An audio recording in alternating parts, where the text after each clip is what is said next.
Top topik yang pertama, pemirsa, tersangka kasus TPPU Febri Ardiansyah meminta Hakim Pengadilan Negeri Jakarta Selatan mengabulkan seluruh permohonan pra-peradilan yang diajukan terhadap proses hukum yang dilakukan kepolisian dan kejaksaan. Berikut informasinya, tunggu apa lagi bersama Kata Uma.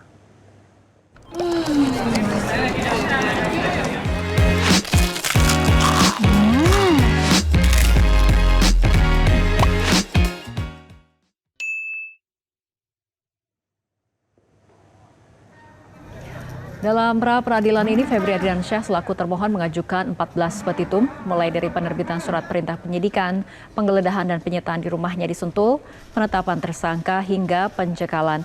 Kuasa hukum Febri mempersoalkan penggeledahan rumah Febri di kawasan Sentul Bogor pada 8 hingga 9 Juli lalu dan meminta hakim menyatakan tindakan penyitaan itu tidak sah dan tidak memiliki kekuatan hukum yang mengikat.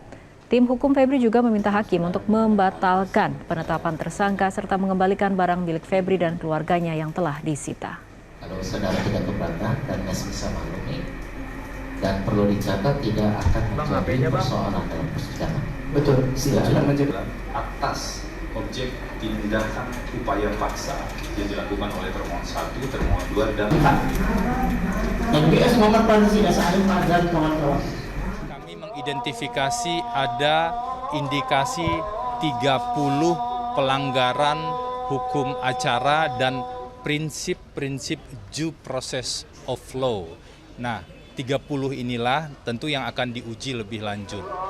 Besok kita akan dengar jawaban dari para termohon dan turut termohon, serta kami akan mulai mengajukan bukti-bukti surat atau bukti-bukti dokumen. Dan di hari berikutnya kami akan mengajukan ahli yang relevan agar membuat semakin jernih hukumnya dan semakin terang.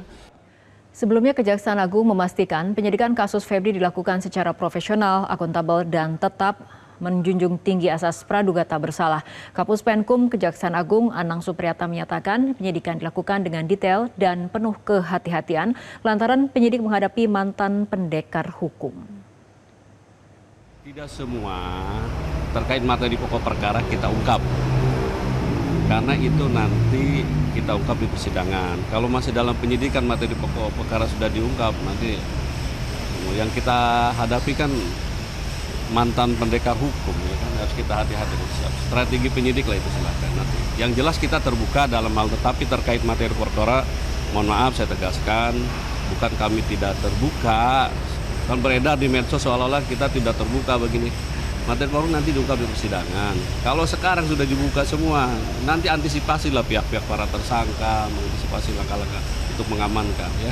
Berarti ini bagian dari strategi. Bagian dari strategi begitu. Jelajahi cara baru mendapatkan informasi. Download Metro TV Extend sekarang.